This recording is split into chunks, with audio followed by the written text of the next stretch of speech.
बिजुका की यह डरावनी कहानी एक ऐसे व्यक्ति के बारे में है जो अपनी मृत पत्नी की यादों में पूरी तरह से खो जाता है और मर जाता है, लेकिन एक दिन वह एक बिजुका बनकर लौटता है।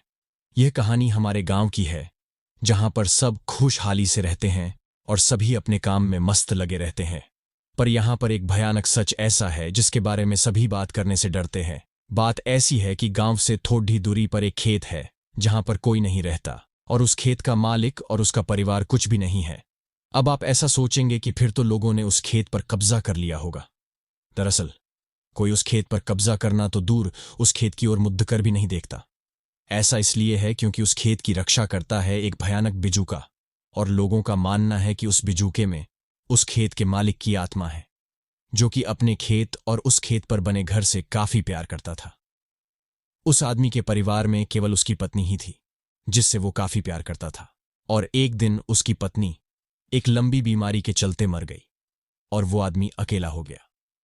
धीरे धीरे उसने अपनी पत्नी की याद में खाना पीना बंद कर दिया और वो अपने खेत में बने बिजुका के पास आकर बैठ गया, और वो वहां से तब तक नहीं उठा जब तक कि उसकी मौत नहीं हो गई।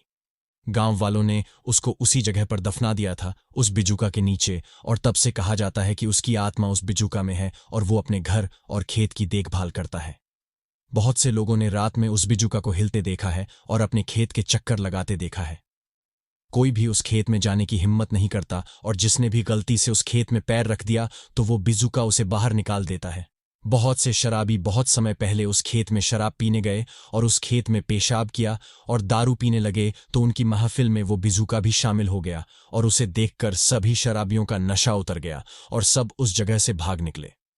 कई बार उस खेत के पास की सड़क से गुजरने पर बहुत से लोगों ने उस बिजुका को उनकी तरफ देखते हुए देखा है। वो बिजुका किसी को कोई नुकसान नहीं पहुंचाता है, और वो तब तक तो नहीं पहुंचाएगा जब तक कि लोग उसके घर और उसके खेत से दूर है। कोई भी आदमी उसके घर के अंदर नहीं गया, और जब उसकी पत्नी मरी तो किसी ने भी नहीं देखा था कि उसकी पत्नी का अंतिम संस्कार कैसे हुआ। पर वो बिजुका आज भी उसी खेत में रहता है, और अब उस खेत के चारों तरफ घनी और लंबी लंबी झाड़ियां उग गई है और अंदर देख पाना काफी मुश्किल हो गया है। उस खेत में कोई पक्षी नहीं जाता है, और वो बिजुका रात भर उस खेत और घर का पहरा देता है।